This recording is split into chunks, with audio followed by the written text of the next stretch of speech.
Mettre une heure pour descendre ça, facile. Ah ouais là, oh là là. Ce matin on s'est dit qu'on n'était pas assez isolé avec nos 4 heures de bateau de l'autre jour.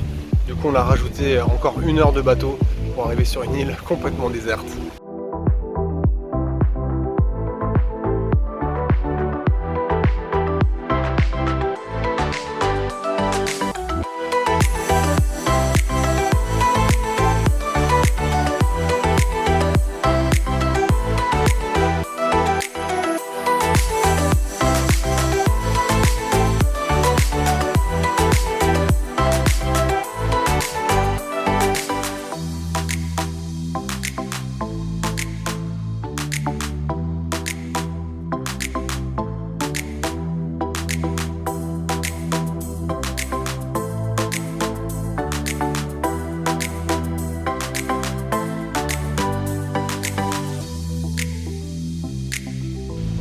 Il y a carrément un espèce de restaurant. Second jour, second poisson. Du nouveau du feu et cette fois-ci avec des noix de coco. Désolé pour la qualité de la caméra, il fait tellement humide, c'est dur.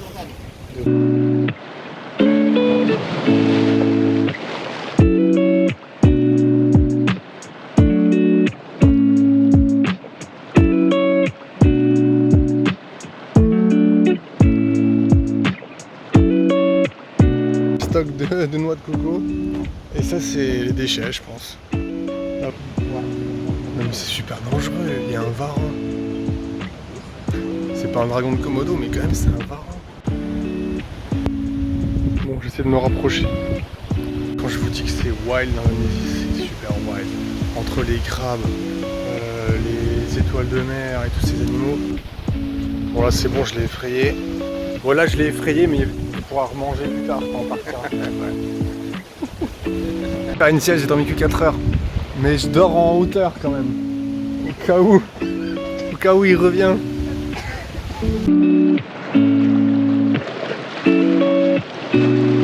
Ça c'est trop chaud, j'étais dans l'eau et dans ma poche j'ai trouvé un petit coquillage trop chaud. Je vais le garder je pense.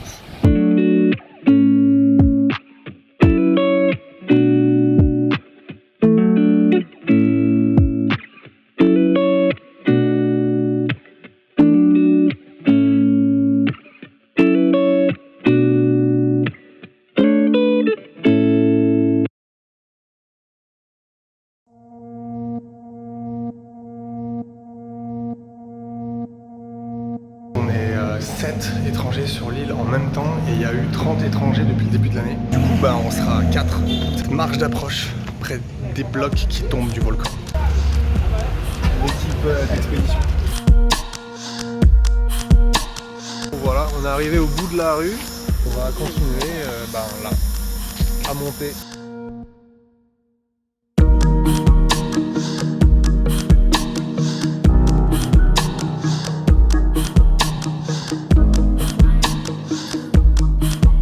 Monsieur il habite ici, sur une île complètement loin de tout. C'est d'un isolement. C'est un coq de combat. C'est pour ça que c'est pour. Bah c'est vrai. Fighting non? Fighting chicken, right? Ouais. Pourquoi tu crois pas la dame? C'est un coq qui est dans l'assiette, ça c'est un coq de KFC ça. C'est trop cool d'être là. On est genre invité mais on sait pas si on est invité ou si on part. Le pantalon de pluie et j'ai vu que t'as sorti la machette quand même. Hein. Donc là, ça veut dire que ça va être violent là.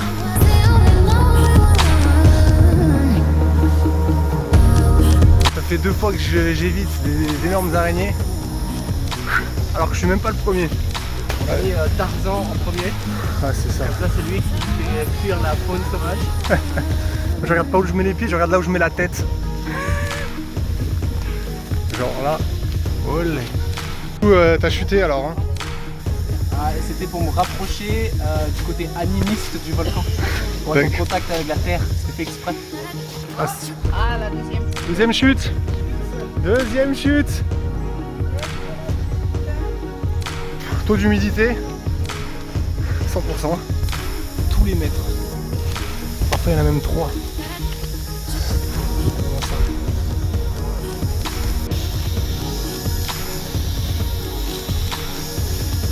la marche d'approche elle est devenue technique quand même. Hein.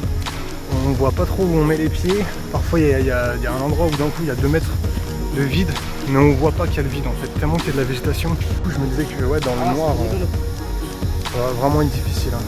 Ça pousse sur l'ami. Sans le guide, complètement perdu. Ah, il y a des ravins, genre là, d'un coup il y a un ravin. Pretty cool. Là, on est dans une rivière de lave qui a peut-être été plutôt récente parce qu'elle traverse la jungle. Ah, tiens, ça faisait longtemps qu'on n'avait pas vu un ver. Là, il y a tellement de vers, on peut pas les éviter et quand on marche dessus, ça fait crouch. Vous sentez le crouch là des vers? Arrête et marche. Il est en balade. Mets-nous des signes pour quand on reviendra la nuit, parce que là, il y a un autre chemin. Il faut qu'on aille là où il y a David.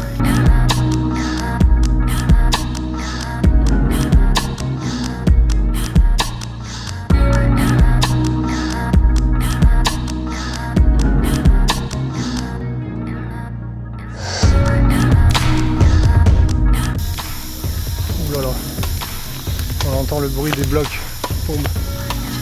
Ça tape vraiment fort. Donc du coup là il y a une direction.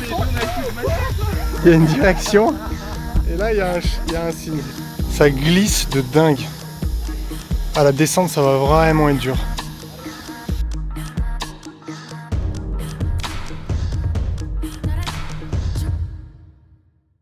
Là il y a des trous entre les pierres. Faut bien mettre le pied sur les pierres parce que là, il y a des trous.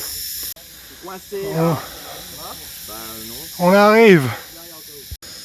Je vais mettre 1 heure pour descendre ça facile. Là, je lance le drone là. Quoi? On est proche hein. T'es excité? Du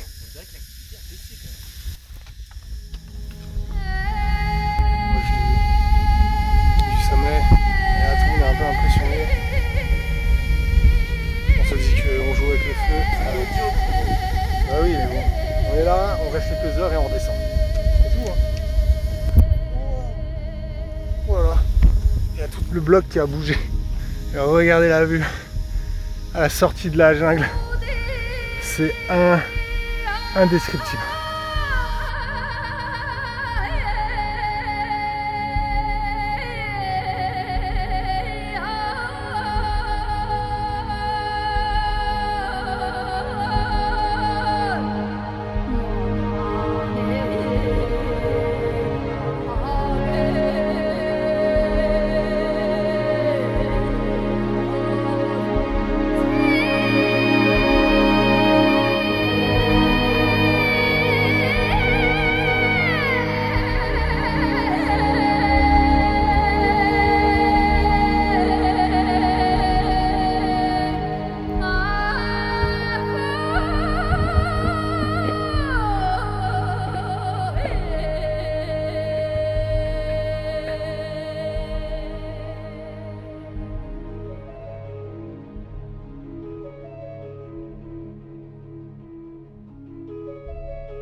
Furieux en vrai. Là on est à combien du cratère là? On est à... Ouais, je sais pas, 100 mètres du cratère quoi. On est à 2 km. 2 km.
abandonné. On est seul tout devant le volcan en éruption. Oh merde. C'est trop stylé. Il n'y a plus de guide, il n'y a plus d'Indonésiens, il n'y a plus personne, il n'y a plus que nous. On est laissés à nous-mêmes. Franchement, c'est magnifique. Je vais devoir faire un feu, on va devoir chasser. Bon, on a des braises déjà, c'est déjà pas mal. Magnifique. Merci beaucoup, Mère Nature. Là, on a un challenge. Il y a mon ami David qui est pas très bien. Il avait le vertige et tout ça, donc il est redescendu à la lisière de la forêt. Et en fait, il vaut mieux pas qu'on se sépare en deux groupes parce que c'est trop risqué. Donc du coup, moi, ce que je vais faire, c'est que je vais aller voir David et lui dire est-ce qu'il peut regarder quand même encore pendant 1 heure à la lisière de la forêt, pendant que nous, on peut peut-être relancer le drone parce que là, ça devient vraiment très beau. Donc du coup, je redescends. Je suis redescendu pour parler à mon ami et lui dire écoute, on n'est pas là 2 fois dans notre vie. Donc il nous attendait dans la forêt. Je suis redescendu jusqu'à la forêt et je lui ai dit écoute, je vais relancer le drone. Là c'est beau, ça s'est dégagé. Il va regarder à la lisière de la forêt. Complètement noir. Et j'ai vu avant que j'étais allé à 1200 mètres. Donc du coup je voulais aller à 1200 mètres. Et lui il a vu la lumière blanche. Ça veut dire que le drone il était à moins de 2 mètres du sol là-bas. Et heureusement, merci que tu me l'as dit parce que du coup j'ai tout de suite arrêté. Et j'ai évité de cracher le drone quoi. Ah merci beaucoup. Bon, du coup on va redescendre dans ce terrain quoi. Ah, ok. Oh. Ouf. Parce que là c'est un truc, si quelqu'un se fout une cheville... Ah ouais là, oh là là là là là là là là. Dernier regard. C'est ça. C'est officiellement le terrain le plus difficile de ma life. Hein. Ouais, il faut éviter les trous, ça glisse, t'es dans la jungle, il fait humide. Ouais, ça c'est un signe. Et à chaque fois qu'on passe un signe, normalement il doit y en avoir un deuxième. Voilà. Il y en a un là.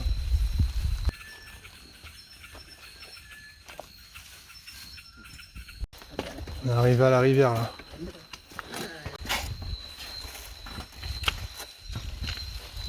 En plein milieu de la jungle. Ouf.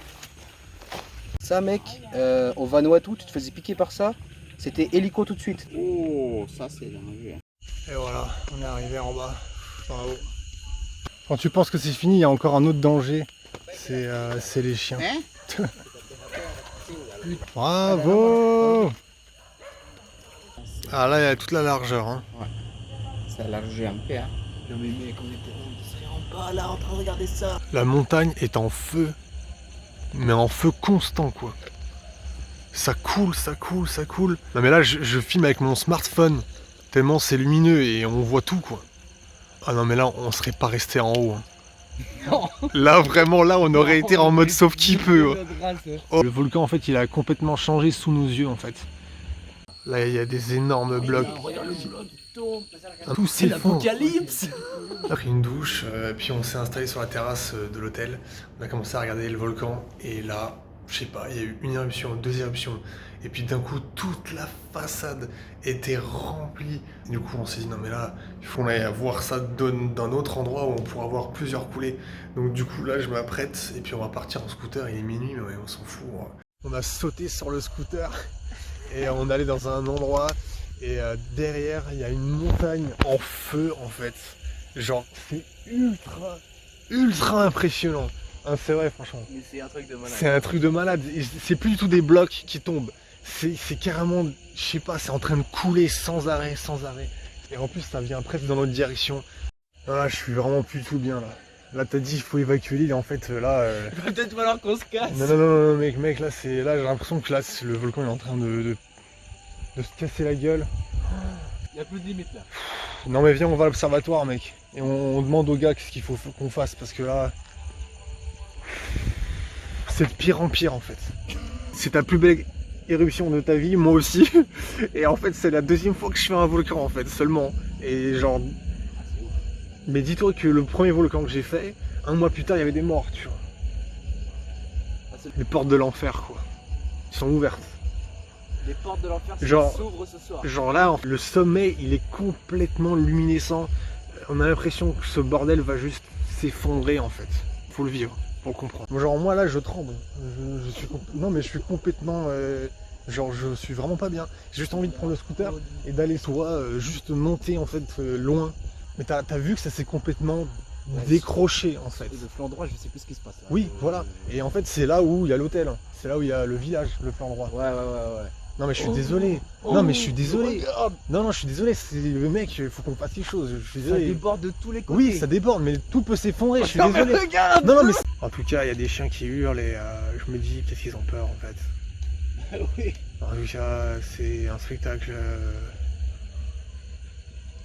très saisissant quand même. C'est un côté un peu, enfer comme ça qui sort de terre. Je me suis un peu calmé parce qu'on s'est dit qu'il y aurait des sirènes, s'il y avait quelque chose. Là, il y a eu un énorme bruit et puis d'un coup il y a eu un nuage. Et je mets tout en live, tu vois, genre. Bon, du coup on a décidé qu'on va à l'observatoire, donc c'est là qu'il y a les vulcanologues qui travaillent normalement H24. Donc on verra, surtout que là il y a une énorme éruption, donc on va là-bas. Nous on n'a pas l'expérience d'une éruption là-dessus, c'est vrai que c'était impressionnant. Débrief de notre allée à l'observatoire. Donc on est allé à l'observatoire, pourquoi? Parce qu'on avait un peu peur quand même. Et on voulait juste savoir de quoi il s'agissait, si on pouvait aller voir d'autres points de vue, etc. Parce que ce qui s'est passé à la fin de la première éruption, il y a eu un énorme bruit et puis un gros nuage. Putain, Et d'un coup il n'y avait plus rien. Et on s'est dit putain c'est quoi ce bordel? Bon on va à l'observatoire, on est proche. On arrive là-bas et il y a genre 4 gars dans une voiture. Ils nous disent vous allez à l'observatoire? Nous aussi on y va et tout machin. Ils nous suivent. Exact. Et moi je me suis dit bon, peut-être qu'ils sont flippés aussi comme nous, et c'est ce que toi t'as dit, ouais mais ils s'inquiètent, ils sont flippés et tout, et donc du coup je me suis dit c'est bizarre qu'ils nous ont suivis, mais bon, voilà, peut-être qu'ils sont flippés, donc du coup j'ai posé des questions pour savoir s'ils avaient peur. Entre temps, en fait, les mecs qui travaillent à l'observatoire, ils dormaient en fait. C'est tocard.